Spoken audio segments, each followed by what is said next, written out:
قل هل يستوي الذين يعلمون والذين لا يعلمون إنما يتذكر أولو الألباب.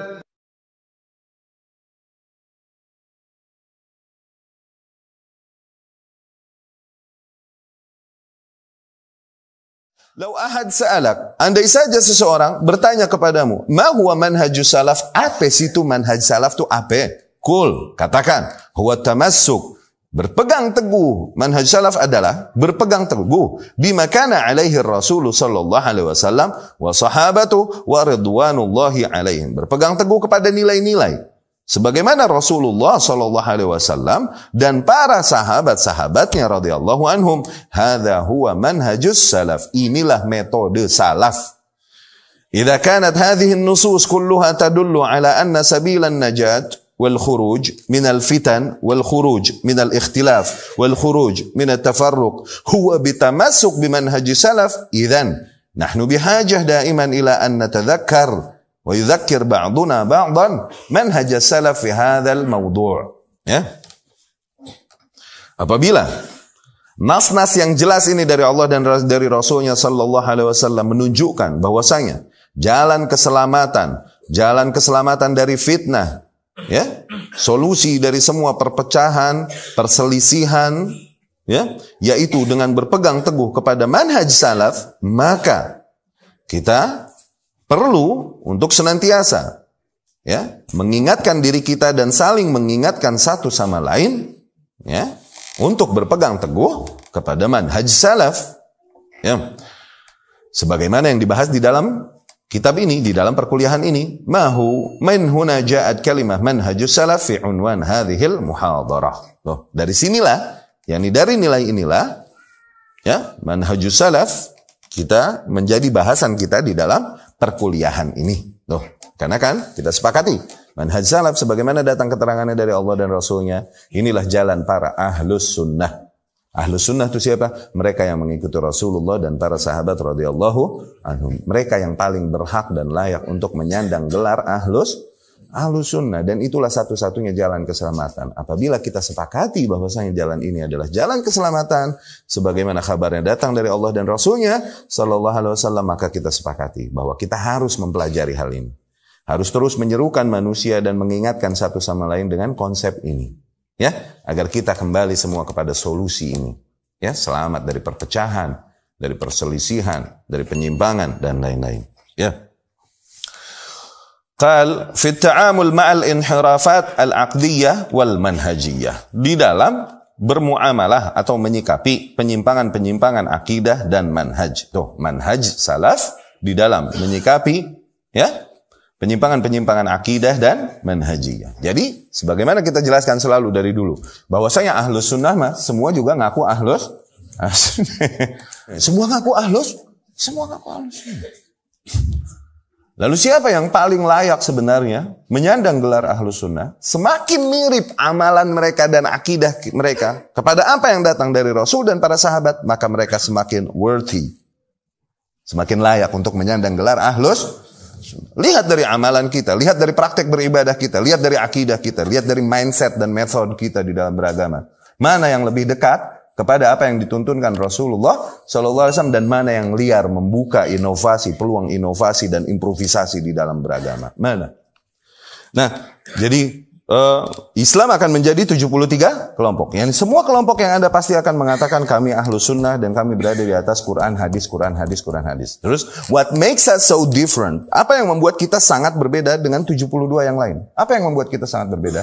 Semua ngomong Quran dan hadis. Maka yang membuat kita beda adalah, iya, semua ngomong Quran dan hadis. Ya, kami pun Quran dan hadis. Tapi cara memahami Quran dan hadis kami tidak liar.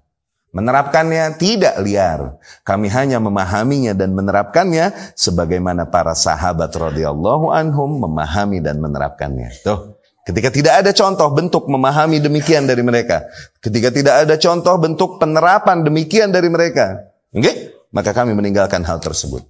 Kalaupun manusia bisa mencari 1000 ayat, 1000 hadis untuk membenarkan penyimpangannya itu, kami tinggalkan. Ketika tidak ada contohnya demikian dari salafus saleh. Ini yang bikin kita satu beda dari 72 itu. Quran dan hadis tersebut kita nggak liar.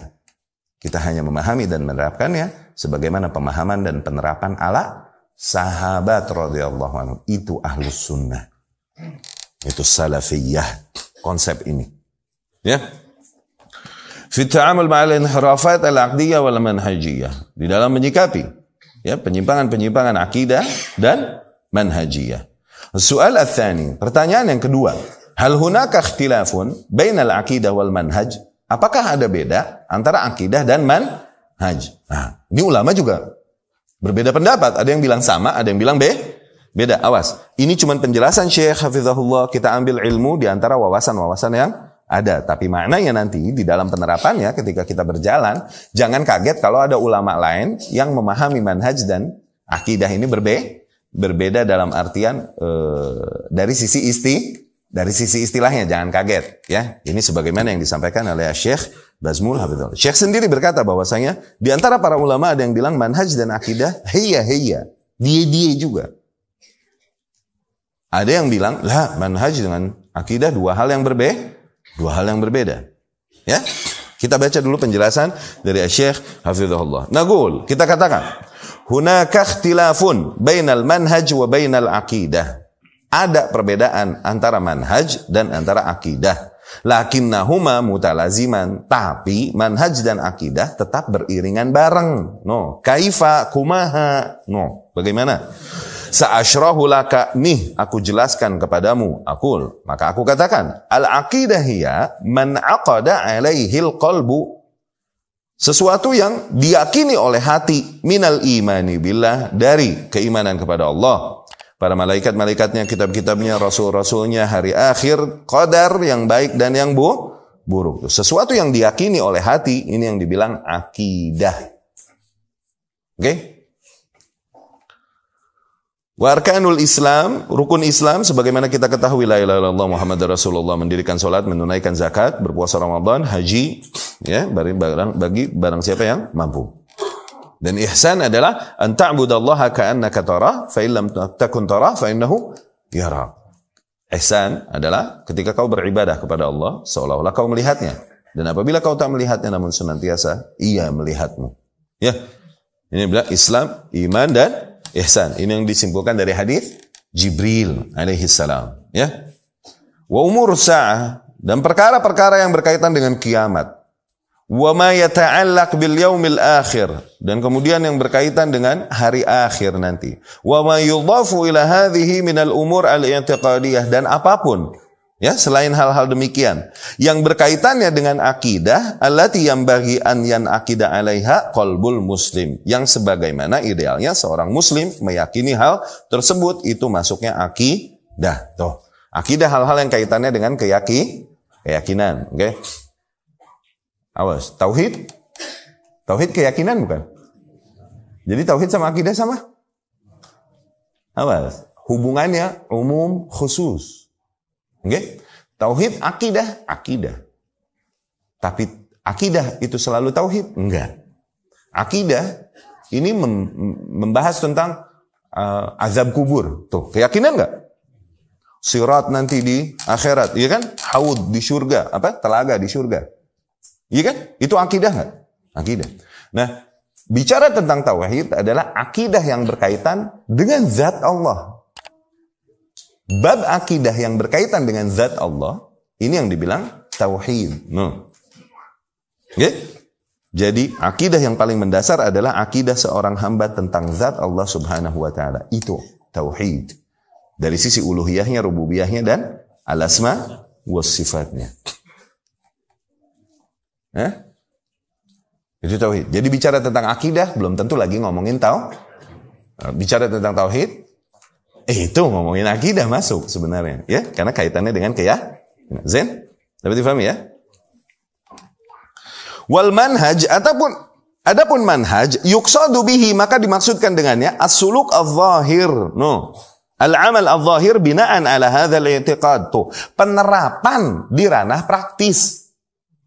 Berangkat dari keyakinan ini. Tuh, penerapannya, tatbiknya.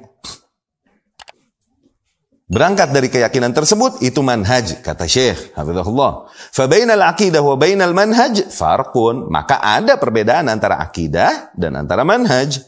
Annal aqidah hiyal amrul batin, di dalam hal ini, oke, menurut definisi demikian, maka akidah adalah perkara yang sifatnya batin, di hati. Manhaj adalah perkara yang sifatnya penerapan zahir. Penerapan di ranah praktis. Ya, itu apa? Ketika seseorang suluk wa tariqah, menempuh metode allati yaslukuhal insan, sebuah metode pola yang ditempuh oleh seseorang, nah itu dia bermanhaj. Jadi dibilang bermanhaj adalah di mana seseorang menerapkan agamanya sesuai dengan pola metode tersebut. Nah, dia bermanhaj demikian. Begitu artinya. Ya. Fi dakwah, baik dari sisi dakwah, baik sisi wa fi akhlaqih, dari sisi akhlak, apa? Manner. Fi ta'amulih, dari sisi bermuamalahnya. Fi umurihi wa sya'nihi kulli, dan dalam semua perkaranya, ketika dia mengikuti sebuah metode tertentu, maka dia bermanhaj. Walakin bainahuma talazum, idh la manhaj wala suluk illa bina'an ala i'tiqad. Tapi manhaj dan akidah itu talazum, beriringan, harus satu sama lain, nggak bisa dipisahkan, dikarenakan ya tidak ada manhaj, tidak ada juga penerapan demikian di ranah zahir kecuali dibangun di atas keyakinan hati, kan? Tuh, gitu. Ya, jadi saling beriringan. Ya. Walidzalik, maka dari situ min ahlil ilm, di antara para ahli ilmu, man yaqul, ada yang berkata la farqa, enggak ada beda bainal aqidah wal manhaj, antara akidah dan manhaj, ala asas ma bainahuma minat talazum. Kenapa mereka berkata sama demikian? Dikarenakan teradanya sifat saling beriringan selalu yang tidak bisa dipisahkan satu sama lain, antara penerapan zahir dengan keyakinan hati. Dan ini konsep Ahlus Sunnah, nggak boleh memisahkan amal dengan dari iman, ya. Iman ini mencakup maknanya amalan, baik amalan lisan, amalan hati ataupun amalan fisik. Wa min ahli ilmi man yaqul hunaka farqun, dan di antara ahli ilmu juga ada yang berkata bahwasanya ada beda bainal aqidah wal manhaj, antara akidah dan manhaj, ala asas anna hadza yata'allaq bil amril qalbi. Mereka berkata demikian dikarenakan berangkat dari ide bahwasanya akidah ini berkaitan dengan hal yang sifatnya keyakinan hati. Hadza yata'allaq bisuluk adh-dhahiri. Adapun berbicara manhaj adalah berbicara metode penerapan beragama di ranah praktis, gitu. Walakinnaha fin nihayah, tapi ujung-ujungnya, begitu. Walakinnaha fin nihayah, tapi ujung-ujungnya, gitu. Bainahuma sebenarnya ini. Di antara mereka, di antara dua hal tersebut talazum, itu harus sama satu sama lain, beriringan. Idz aqidatuna, karena kan termasuk bentuk akidah kita, akidah Ahlus Sunnah wal Jamaah, annama fil qalbi yadhhar atharuhu 'alal jawarih, bahwasanya apa yang ada di dalam hati itu tampak efeknya di fisik. La yumkin ayyatiya syakhsun taqulu li aqidatuhu salafiyyah wa zahiruhu ghairu salafiyyin. Jadi nggak mungkin kau mengatakan kepadaku tentang seseorang misalnya, dia nih akidahnya akidah salafi, tapi zahirnya dia tidak mengikuti konsep salaf. Maka pernyataanmu yang pertama, akidah dia salafi kok, salah. Enggak, akidah dia salafi. Iya, dia ikutan demo. Loh, enggak, dia bukan salafi. Dia bukan salafi. Enggak, akidahnya salafi. Iya, cuma caleg di sana. Enggak, salafi dia enggak nyalek. Caleg dari parpol, enggak. Salafi dia enggak nyalek. Salah. Ente salah memahami salafi. Iya, kebenaran enggak maulidan mungkin. Oke. Iya enggak? Oke, sebelah situ. Tapi salafi enggak begitu. Ya? Laisa ma'qul hadzal kalam. Perkataan demikian, laisa ma'qul, enggak masuk akal. Akidah dia akidah salafiyah, tapi zahirnya dia tidak berjalan di atas metode salafus saleh, yang enggak mungkin. Ya. Indana qa'idah yu'abbar anha fi kutub al-aqidah yaqul inna talazum baina adh-dhahir wal batin hadza asyara ilaihi Rasul sallallahu alaihi wasallam. Ya. Fi hadithi, di dalam hadisnya alladzi fihi, yang dimana Rasul berkata di dalamnya, ala wa inna fil jasadi mudghah. Ketahuilah sesungguhnya di dalam tubuh kita terdapat segumpal darah. Idza salahat, yang apabila baik segumpal darah tersebut, salahal jasadu kulluh, maka akan baik semua fisik. Wa idza fasadat, dan apabila rusak segumpal darah tersebut, fasadal jasadu kulluh, maka rusak pula semua fisik kita. Ala, ketahuilah segumpal darah tersebut wahia, ia adalah al-qalb, yaitu hati. Ya, hati di sini maksudnya jantung. Oke? Bukan ati. Awas. Ati di Arab itu kibdah, bukan qalb. Oke? Yang dimaksud dengan qalb adalah jantung. Awas. Ya? Bukan hati bahasa kita, beda lagi. Hati di kita di Arab itu bukan qalb, kibdah. Ya. Jadi hati sapi ini biasanya digoreng, ditumis, terus makannya pakai roti panjang gitu dibelah tuh. Itu kibdah, itu sarapan kita itu asyik. Kibdah asad, no. Hate mau, jengkol. Hati macan. Ya, kibdah asad, hati macan, jengkol itu. Ya. Dapat difahami itu ya? Idzan hunaka talazum bain adh-dhahir wa bain al-batin. Maka itu harus saling beriringan antara zahir dan batin. Adh-dhahir yumathil al-manhajiyyah was-suluk. Zahirnya itu menampakkan di mana ia mengikuti metode tersebut, ya, ia menempuh metode tersebut. Wal batin, adapun batinnya yumatsil al-i'tiqad, ya, yaitu pada sisi keyakinan hati. Lidzalika jaa al-unwan bi hadhihi surah, maka dari situlah tema yang kita pilih adalah manhaj salaf di dalam bermuamalah, ya, di dalam menyikapi penyimpangan akidah dan manhajiyah, ya. Seseorang mengikuti manhaj salaf, dia harus memenuhi 3 poin ini. Oke? Al-ilmu bihi, ilmu tentangnya. Kemudian suluk. Oke, dia harus menempuh path tersebut, jalan tersebut. Yang ketiga, as-sabat. Dia harus hang on tight di situ, bertahan di situ. Oke? Yang disampaikan para ulama rahimahumullah ahya'an wa amwatan. Al-ilmu bihi. Mereka harus mengenal dulu bagaimana metode salafus saleh di dalam beragama. Dan ini bentuk hidayah, awas. Berapa banyak manusia, sejenius-jeniusnya manusia, tapi mereka tidak mengenal manhaj. Manusia selevel mathalan Ibn Hazm. Ibn Hazm nih, kalau seseorang melihatnya dikatakan sampai la saqata maghsyiyan, niscaya ia akan pingsan. Karena apa? Wibawa dan keilmuannya tampak pada fisiknya. Orang lihat Ibn Hazm gubrak begitu. Tapi lihat di akidahnya. Entar dia mentakwil, entar dia mentafwid, entar dia diam, tuh, lihat. Enggak kena asma, Bapak menyikapi asma wa sifat sebagaimana salafus saleh. Enggak kena. Lihat Al-Imam Al-Ghazali, manusia pintar enggak itu? Ustadznya Al-Imam Al-Juwaini, Imamul Haramain. Itu manusia-manusia jenius yang dikatakan, laukan fil Yahud, andai saja di Yahudi ada manusia kayak begini, laftakharu bih, niscaya kaum Yahudi akan berbangga-bangga dengannya. Yahudi kaum yang terkenal dengan kejeniusannya, iya gak? Tapi kalau ada yang kayak Imam Juwaini di Yahudi, mereka akan mengenang dan membangga-banggakannya. Berarti lebih. Tapi akidahnya apa?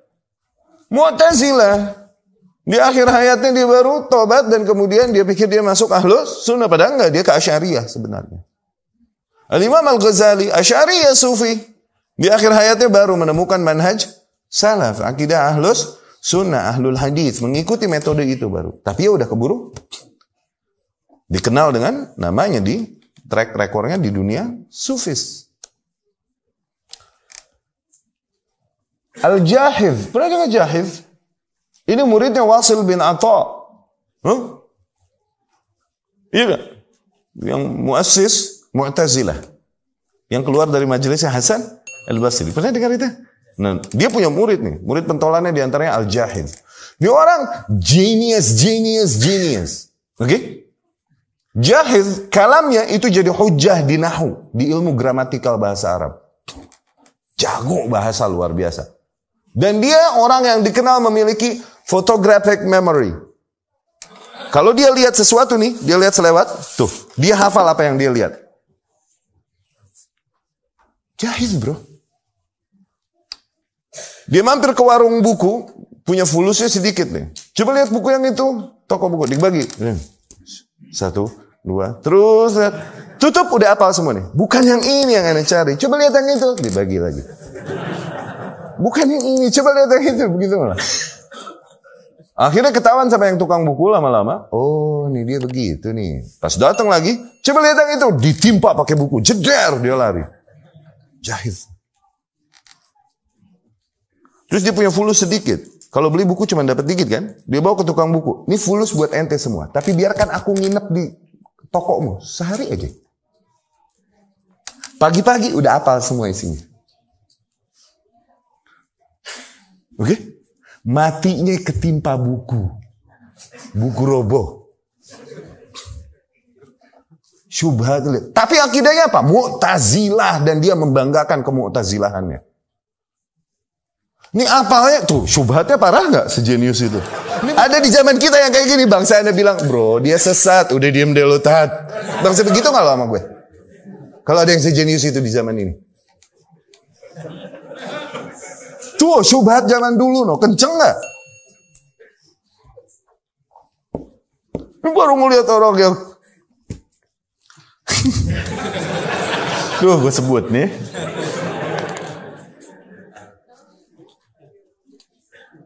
Allah musta'an. Kenapa? Dia gak dapat ilmu tentang manhaj ini. Tuh, ini ilmu hidayah, bro. Bisa jadi, sepolos-polosnya manusia berada di atas manhaj yang hak. Alhamdulillah. Sejenius-jeniusnya manusia berada di atas penyimpangan. Iya, bisa jadi.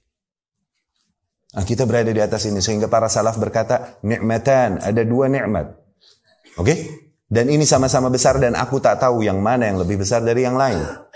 Yang pertama, aku lahir dalam keadaan Islam. Ini modal menang banyak. Berapa banyak manusia yang lahir dalam keadaan kafir, akhirnya mati kafir dan abadi di neraka kan? Iya kan? Aku ditakdirkan oleh Allah lahir muslim. Nggak usah pakai syahadat. Tuh. Berapa banyak manusia yang lahir kafir, kemudian nyari agama nggak dapat, mati masih di atas kesyirikan. Tuh, kita yang nggak usah pakai nyari agama, lahir udah Islam. Tuh, nikmat besar nggak nih? 1, yang kedua, aku mengenal manhaj ini. Sementara manusia pada nyungsep di kuburan. Aku nggak tahu yang mana yang lebih besar antara satu sama lain. Al-ilmu bih, oke? Ilmu tentang. Ya. Yang kedua. As-suluk. Ente udah mengetahui bahwasanya konsep ini konsep yang hak, kau harus mulai menempuhnya. Jangan coba ngeles-ngeles dari konsekuensinya. Konsekuensinya kau harus mengikuti, beragamamu berarti harus mengikuti konsekuensi itu. Sebagaimana yang dikatakan manhaj tersebut. Manhaj ini menegaskan kita harus menyikapi tegas kepada apa? Bid'ah dan para ahli bid'ah. Bukan awam pelaku bid'ah. Awas. Bukan awam pelaku bid'ah. Bukan. Tapi bid'ah dan para ahli bid'ah. Jangan kau udah tahu, kemudian ngeles-ngeles, bikin-bikin akidah baru, dan kemudian foto-foto cantik, foto-foto mesra-mesra dengan ahli bid'ah. Ya, itu sih lo gak dapet.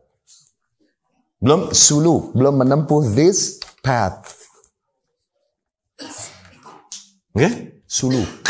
Menempuh jalan ini. Itu yang harus kedua dipenuhi oleh seseorang. Kenapa? Berat. Menempuh jalan ini siap-siap dimusuhi ente. Karena akan dibenci oleh ahli bid'ah. Ahli bid'ah adalah kebanyakan kaum muslimin. Berarti dibenci kebanyakan kaum muslimin. Sehingga para ulama rahimahumullah berkata, idza lam yatakallam fik, apabila ahlul bid'ah belum menggunjingmu, yakni lam yu'zik, belum menyakitimu, minimal menggunjingmu, minimal ya. Kalau belum demikian, fattish fi nafsik, maka periksa dirimu, yakni periksa manhajmu. Something wrong. Karena kau memang, apabila kau memang berada di atas manhaj yang hak, harusnya mereka membencimu. Harusnya mereka membencimu. Itu otomatis. Itu direct. Ini bukan side effect, bukan efek samping. Bukan. Itu direct unwanted effect. Itu efek langsung yang tidak diharapkan sih, cuman pasti harus terjadi. Maka di antara para ahlul haq, sebagaimana Imam Syafi'i ditanya, ya Imam, siapa para ahlul haq? Imam Syafi'i bilang, lihat panah-panah para musuh Islam atau musuh sunnah, kemana diarahkan? Nah, itu insya Allah ahlul haq. Para ahli bidah, sufinya benci dia, harakinya benci dia, tuh. Lihat, siapa yang paling digregetin oleh mereka? Nah, itu dia insya Allah ahlul haq. Ya, suluk. Kita harus menempuh jalan ini. Itu konsekuensi udah. Ya. Yang ketiga, as-sabat alaih. Harus bertahan di atasnya. Jangan goyah. Karena manusia berpaling darimu. Kau berada di atas hal ini, demi mencari ridha manusia, supaya manusia menerimamu kembali. Akhirnya apa? Akhirnya kau meminta maaf dari ketegasan yang kau katakan. Dari kemungkaran yang kau ingkari. Dari kebid'ahan yang kau ingkari. Manusia berpaling darimu karena itu. Akhirnya kau merubah. Klarifikasi. Yang ente kejar nih ridha Rabb apa ridha bashar, bro? Jangan. Tahan. Sabat. Hang on. Tight. As-sabat. Bertahan. Di atas jalan. Nah, 3 unsur itu yang harus dipenuhi seseorang yang mau menempuh jalan ini. Yang pertama, ente kenal dulu. Ya, kenal dulu gimana metode salaf. Pelajari usul-usulnya. Apa aja sih metode salaf? Lihat usul-usul. Lihat apa-apa yang menjadi kesepakatan salafus saleh dari zaman ke zaman. Bagaimana konsep mereka di hal ini, di hal ini, di hal ini. Tuh, pelajari buku-buku akidah. Itu ilmu bihi. Kemudian apa? Suluk. Terapkan di dalam kehidupan. Bagaimana menyikapi ini, bagaimana menyikapi fitnah, bagaimana menyikapi politik, bagaimana menyikapi bid'ah dan para ahli bid'ah, bagaimana menyikapi, bagaimana terapkan, suluk. Ya, kemudian di jalan itu kau pasti akan mendapatkan ujian, kau akan dibenci, kau akan dicaci, akan dibilang, ya, welcome to the club, welcome to the jungle, brother. Oke, as-sabat alaihi, bertahan di atasnya, hang on, tight, ya.